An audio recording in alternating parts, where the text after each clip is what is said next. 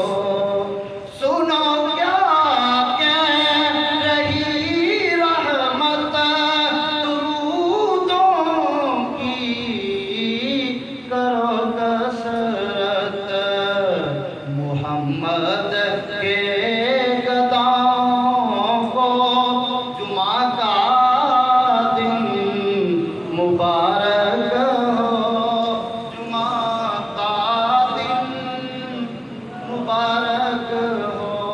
حضور نبی کریم صلی اللہ علیہ وآلہ وسلم نے ارشاد فرمایا، جو شب جمعہ، جمعہ کی جو رات ہے، اس رات میں یا جمعہ کے دن میں فوت ہو جاتا ہے، اللہ تعالیٰ اسے قبر کے امتحان سے محفوظ کر دیتا ہے۔ دیکھیے جمعے کی فضیلت کیا ہے۔ اور پہلی جو امتیں تھی، یہودی تھے، عیسائی تھے، ان کو اللہ تعالیٰ نے دن دیے تھے عبادت کے لیے۔ یہودیوں کو ہفتے کا دن دیا، انہیں اختیار دے دیا، 7 دنوں میں سے ایک دن چن لو، اس دن کام کاج نہیں کرنا، بس میری عبادت کرنی ہے۔ انہوں نے ہفتے کا دن چن لیا۔ عیسائیوں سے کہا، انہوں نے اتوار کا دن چن لیا۔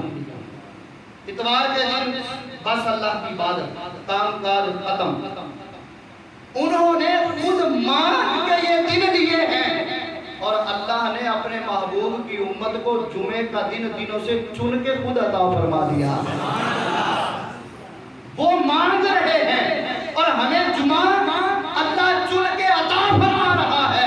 اس سے پتہ چلا اللہ کے نزدیک بھی دنوں سے عظمت والا دن جمعہ کا دن ہے۔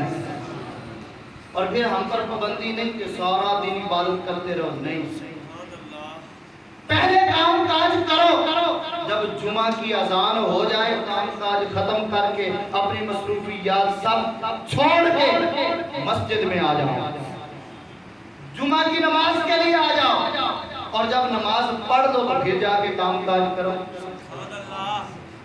دیکھیے کیسا فضل ہے اللہ تعالیٰ کا۔ اور قرآن مجید میں نماز جمعہ کے بارے میں اللہ تبارک و تعالیٰ نے ارشاد فرمایا، یا ایھا الذین آمنوا اذا نودی للصلاۃ من یوم الجمعہ فاسعوا الی ذکر اللہ وذروا البیع۔ اے ایمان والو، جب جمعہ کے دن اذان دی جائے نماز کے لیے، اس سے مراد پہلی اذان ہے۔ اس سے مراد کون سی اذان ہے؟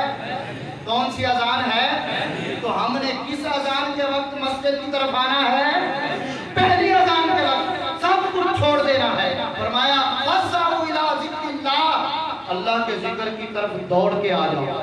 دوڑ کے آنے کا مطلب یہ ہے کہ بندہ جہاں جلدی جانا ہونا تو بندہ دوڑ کے پہنچ جائے، جلدی جانا ہو تو کیا کرتا ہے؟ بندہ دوڑ لگا دیتا ہے۔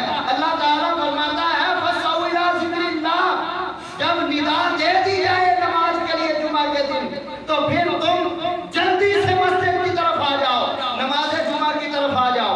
وذروا البیع، اور بیع چھوڑ دو، خرید و فروخت چھوڑ دو، خرید و فروخت چھوڑ دینا اللہ تبارک و تعالیٰ کا حکم ہے، اور یہ لازمی حکم ہے، فرض ہے۔ خرید و فروخت چھوڑ کر، تجارت چھوڑ کر نماز جمعہ کے لیے آ جاؤ۔ پہلی جب اذان ہو جائے کاروبار بند، خرید و فروخت بند، مسجد میں نماز جمعہ کے لیے آ جاؤ۔ یہ حکم ہے اللہ تعالیٰ کا۔ آج ہمارا حال مسلمانوں کا کیا ہے؟ ہم تو پریشان ہو جاتے ہیں کہ جناب اتنی دیر دکان بند، گاہک بھی کھڑے ہیں، دکان بند رہے گی، اور مولوی صاحب نے تو پھر 10-15 منٹ تقریر بھی اوپر لے جانی ہے، جان بھی جلدی نہیں چھوڑی، پھر نماز بھی ہے، خطبہ بھی ہے، دعا بھی ہے، اتنا لمبا وقت ہم تجارت چھوڑ دیں گے، بیع چھوڑ دی، خرید و فروخت چھوڑ دیا تو نقصان کتنا زیادہ ہو جائے گا۔ اللہ تعالیٰ نے فرمایا آ جا، یہ سودا تو میرے ساتھ کر رہا ہے، یہ تجارت کسی اور سے نہیں کر رہا، بیع چھوڑ کے آ جا۔ ذالکم خیر لکم ان کنتم تعلمون، اگر تجھے علم ہے اس بات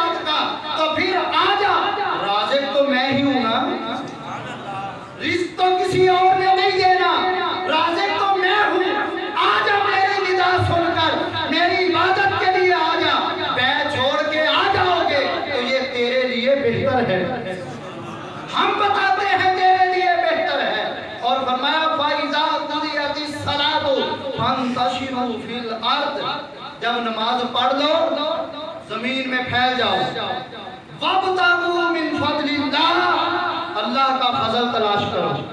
اب توجہ کیجئے گا، جب بندہ خرید و فروخت چھوڑ کر آ گیا مسجد میں نماز کے لیے، پہلی ندا ہوئی، پہلی اذان ہوئی، بندہ آ گیا نماز کی طرف، کاروبار چھوڑ دیا، تو وہ کیا تھا؟ اللہ تعالیٰ فرماتا بازار البیع، اسے اللہ تعالیٰ تجارت فرماتا ہے، خرید و فروخت فرماتا ہے۔ اور جب نماز پڑھ لی، اب جا کے جو کاروبار کرو گے، فرمایا وَابْتَغُوا مِنْ فَضْلِ اللَّهِ، اب یہ تجارت نہیں ہے، یہ اللہ کا فضل بن گیا ہے۔ چھوڑ کے تو تجارت آیا ہے، اب ہم نے تیرے لیے جا کے تو کرے گا تو فضل بنا دیا ہے۔ دیکھیے نا اللہ تعالیٰ کتنا کرم فرما رہا ہے۔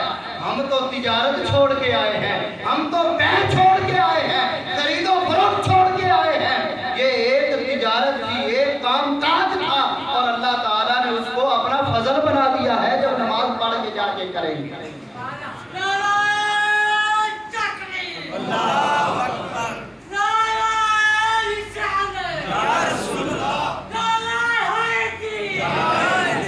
اور آج ہم دیکھتے ہیں کہ نماز جمعہ کے وقت اور بہت ساری مصروفیات ہو گئی، یہ اور بہت ساری چیزیں نظر آتی ہیں، لیکن حکومتوں کو یہ چیز نظر نہیں آتی کہ جمعہ بازار لگا ہوا ہے اور ادھر اذانیں بھی ہو رہی ہیں جمعہ کی، ادھر نماز جمعہ بھی ادا ہو رہی ہے اور ادھر جمعہ بازار لگا ہوا ہے۔ کیا عورتیں، کیا مرد، کیا بچے، سب نوجوان ادھر پہنچے ہوئے ہیں اور ادھر مسجدوں میں نماز جمعہ کا وقت ہے، تو جمعہ کے دن یہ جمعہ بازار بند کیا جائے اور نماز کے لیے اہتمام کیا جائے۔ تو جب یہ بند ہی نہیں کروائے جائیں گے تو لوگوں نے کہاں چھوڑنا ہے؟ تو جمعہ بازار لگانا گویا کہ اسلام دشمنی ہے، اسلام کی حدوں کو توڑنا ہے۔ ان چیزوں کو یہ حکومتوں کا وقت ہے کہ وہ کی ضرورت کی ذمہ داری ہے کہ وہ ان کو بند کروائیں۔ تو ہمیں چاہیے کہ جب پہلی ندا دے دی جائے ہم سب کچھ چھوڑ کے نماز کی طرف آ جائیں، پہلی اذان ہو جائے، تجارت، خرید و فروخت، کچھ بیچنا ہے، کچھ خریدنا ہے، یہ سب کچھ ختم ہو جائے۔ یہ زندگی کے لیے، زندگی کے نظام کو چلانے کے لیے دونوں چیزیں بڑی ضروری ہیں، خرید و فروخت۔ تو جب یہ بند کر دینا ضروری ہے تو کھیل کود، تماشے، اس کے علاوہ دیگر چیزیں وہ کیوں نہیں بند کرنا ضروری ہوں گی؟ یہ اتنا اہم معاملہ بند کر دیا جائے تو دیگر چیزوں کو بھی بند کرنا لازم اور ضروری ہے۔ جمعہ کا دن اللہ تعالیٰ نے ہمیں چن کے خود عطا فرما دیا ہے اور اس کو ہمارے لیے عید کا دن بنا دیا ہے۔ اب جمعہ کی نماز کے لیے جو آ جاتے ہیں انہیں اللہ تبارک و تعالی اجر کیا عطا فرماتا ہے۔ حضرت موسیٰ علیہ السلام ایک بیت المقدس میں داخل ہوئے، یہودی عبادت کر رہے تھے، عبادت گزار لوگ تھے، وہ تقوی والے تھے، پرہیزگار تھے، عبادت کر رہے تھے۔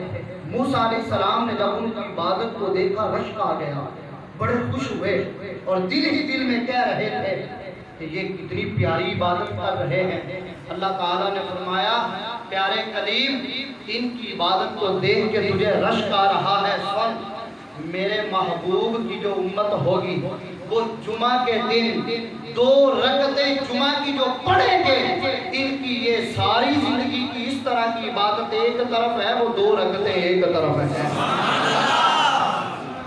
اب دیکھیے یہ جمعہ کی 2 رکعتیں جو اللہ نے عطا کی ہے ان کی فضیلت کیا ہے۔ حضور علیہ السلام معراج کی رات جب آسمانوں کی سیر کے لیے تشریف لے گئے، خانہ کعبہ کے اوپر بالکل سیدھا اوپر ایک بیت ہے جسے بیت المعمور کہا جاتا ہے، فرشتوں سے وہ گھر بھرا رہتا ہے ہر وقت، اسی لیے اس کو بیت المعمور کہا جاتا ہے۔ حضرت جبریل امین آپ کو پکڑ کر، آپ کا ہاتھ پکڑ کے اس کے اندر لے گئے، وہاں فرشتوں کا ہجوم تھا، انہوں نے آپ کو مصلی پر کھڑا کیا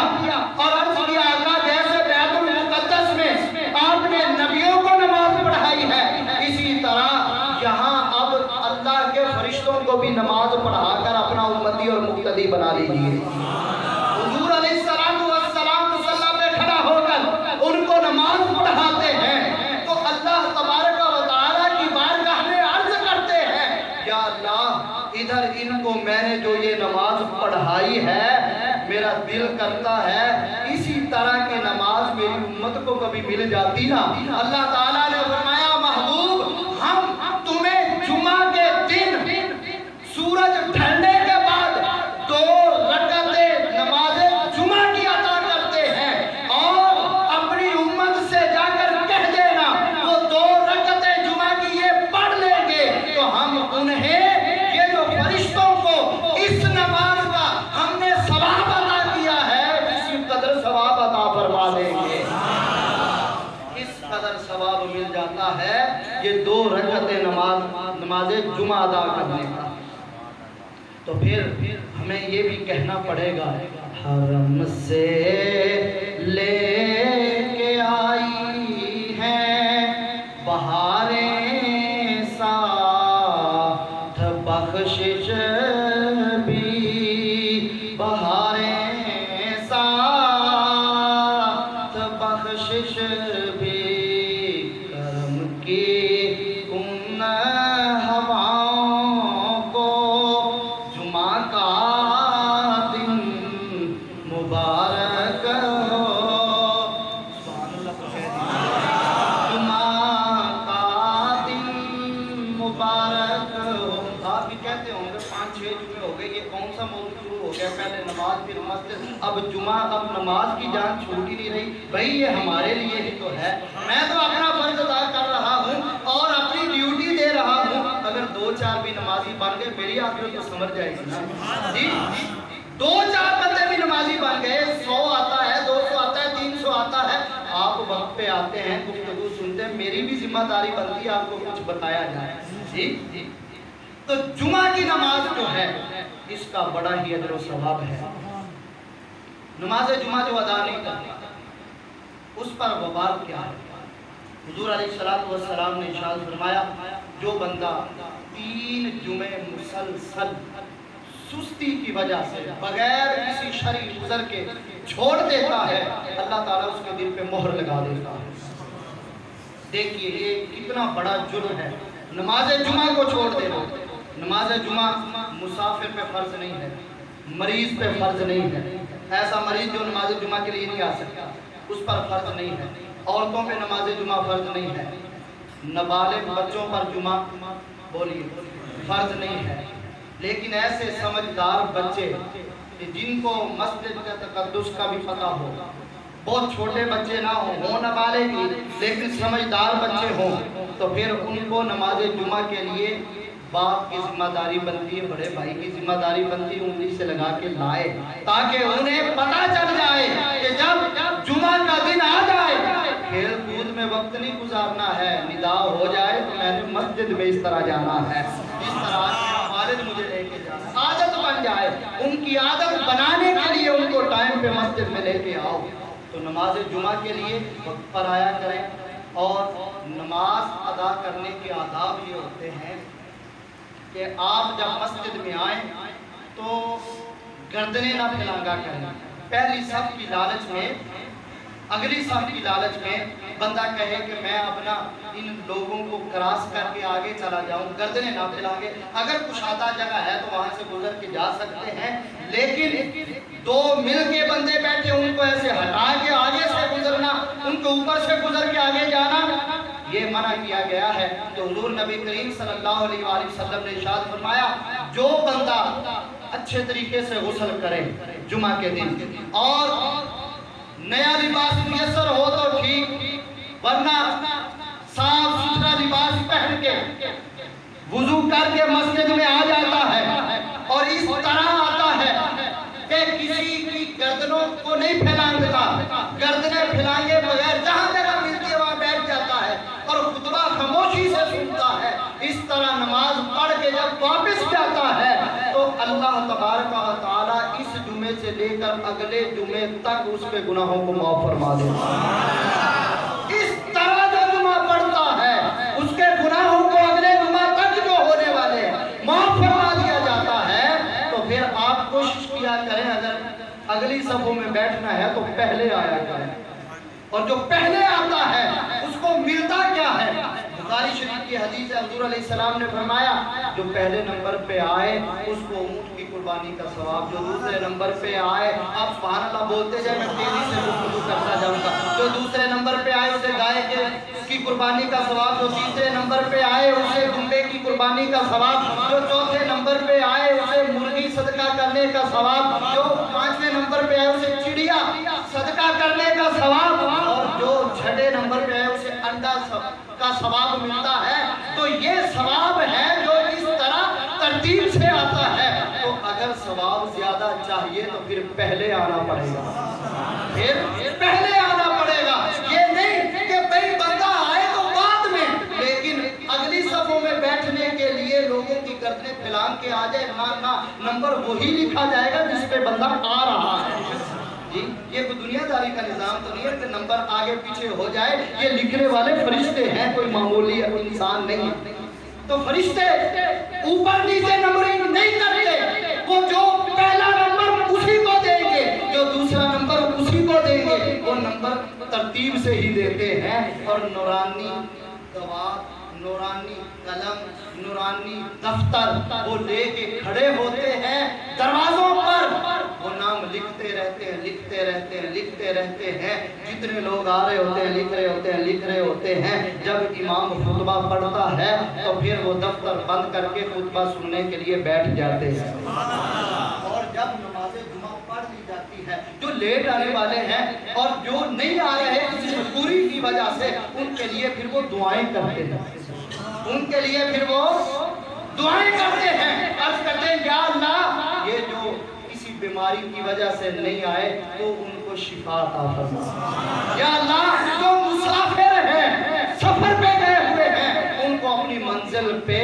تو آسانی سے پہنچا، یا اللہ جو کسی مجبوری کی وجہ سے نہیں آ سکے تو پھر تو ان کو اس مجبوری سے بچا، اگر وہ کوئی گمراہ ہو گیا ہے جان بوجھ کے نہیں آیا، کسی سستی کی وجہ سے نہیں آیا، تو یا اللہ تو اس کو ہدایت کے راستے پہ چلا، اور وہ اس طرح بخشش کی دعائیں کرتے رہتے ہیں۔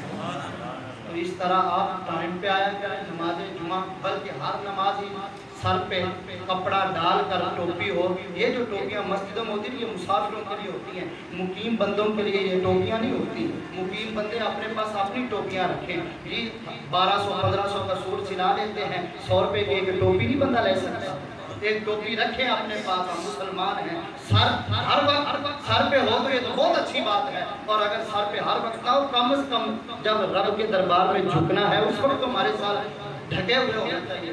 نبی پاک علیہ السلام ساری زندگی کبھی ننگے سر نہیں رہتے، عام حالات کے علاوہ باقی ہر وقت آپ کا سر ڈھکا ہوا ہوتا تھا، کبھی کپڑا ہے تو کبھی امامہ ہے۔ اللہ تعالیٰ عمل کی توفیق عطا فرمائے۔